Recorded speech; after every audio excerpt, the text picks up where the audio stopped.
আসসালামু আলাইকুম সেকেন্ড টাইমের ক্যান্ডিডেটরা, তোমরা যারা এই মুহূর্তে প্রিপারেশন নিচ্ছ সেকেন্ড টাইমের জন্য এবং তোমাদের মধ্যে ম্যাক্সিমামই জানো না যে কোশ্চেন ব্যাংকটা কিভাবে সলভ করা হয়, কিভাবে সলভ করলে তুমি একটা ভালো লেভেলের প্রিপারেশনে নিয়ে যেতে পারো নিজেকে।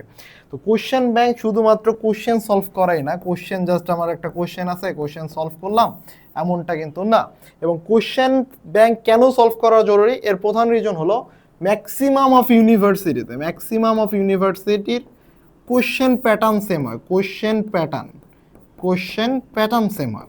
তো এই জায়গায় রিমেম্বার দ্যাট যে কোশ্চেন প্যাটার্ন সেম হয়, নট দ্য কোশ্চেন সেম হয়, কোশ্চেন প্যাটার্ন সেম হয়। এখন এই জন্য তোমাকে কোশ্চেন ব্যাংক সলভ করার সময় যখন তুমি একটা চ্যাপ্টারের কোশ্চেন ব্যাংক সলভ করতেছো, তখন ওই চ্যাপ্টারের টপিক ওয়াইজ তোমাকে বুঝতে হবে যে কোন টপিকটা থেকে বেশি বেশি কোশ্চেন আসতেছে, কোন টপিকটা থেকে বেশি বেশি কোশ্চেন আসতেছে। এখন ধরো তুমি ফিজিক্সের চ্যাপ্টার 2 সলভ করতেছো, চ্যাপ্টার 2 ভেক্টর সলভ করতেছো।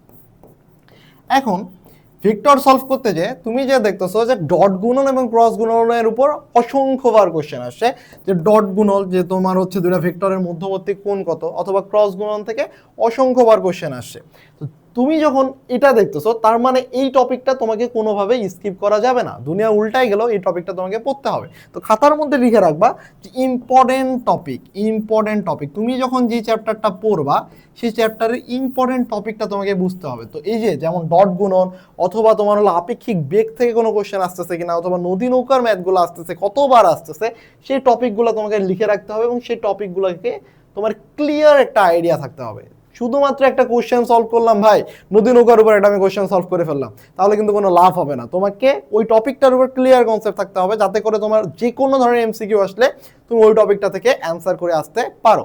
এখন ধরো তোমার এমন একটা টপিক পড়ছো যে টপিকের উপর কোনো কালে কাশ্চিন কালেও হয়তো বা 2002 সালে একটা কোশ্চেন আসছিল, সেই টপিক নিয়ে তোমার মাথা ব্যথা করার কোনো দরকার নাই। আমি এমন অসংখ্য স্টুডেন্ট দেখছি যে রকেটের ম্যাথ করে, নিউটনিয়ান বলবিদ্যা রকেটের ম্যাথ নিয়ে মনে করো মাথা নষ্ট, ভাই রকেটের ম্যাথ কি না কি, মনে করো একবারে রকেটের ম্যাথ পরে রকেট সায়েন্টিস্ট হয়ে গেছে।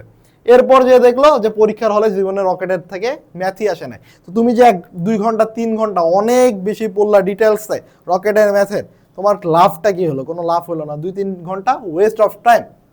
সো এই টাইপের টপিকগুলোর ক্ষেত্রে তুমি যা সূত্রগুলো দেখে নিবা, যা সূত্রগুলো দেখলা, সূত্রগুলো থেকে 2-1টা ম্যাথ দেখলা যে ওই ম্যাথগুলো কিভাবে আসে, ম্যাথগুলো করবা। বাট যেই টপিকটা থেকে তুমি দেখতেছো অসংখ্যবার রিপিটেড কোশ্চেন হচ্ছে, ওই টপিকটার উপর তোমার ক্লিয়ার কনসেপ্ট, ক্লিয়ার ধারণা আনতে হবে। তো এই হলো তোমার কোশ্চেন ব্যাংক সলভ করার স্ট্র্যাটেজি। তো তোমার যদি কোশ্চেন ব্যাংক কোন টপিক, কোন চ্যাপ্টারের কোন টপিক ইম্পর্টেন্ট, এটা নিয়ে তোমার একটা ক্লাস দরকার পড়ে, অথবা তুমি চাও একটা আলাদা প্লেলিস্ট তৈরি করি যেটা হলো তোমাদের সেকেন্ড টাইমারদের জন্য, যাদের আলাদা আলাদা টাইপ ওয়াইজ থাকবে যে কোন সাবজেক্টের কোন চ্যাপ্টারগুলোর কোন কোন টপিকগুলো ইম্পর্টেন্ট, তাহলে কমেন্ট করে জানাও, আমি অবভিয়াসলি সেই প্লেলিস্ট তোমাদেরকে প্রোভাইড করার চেষ্টা করবো।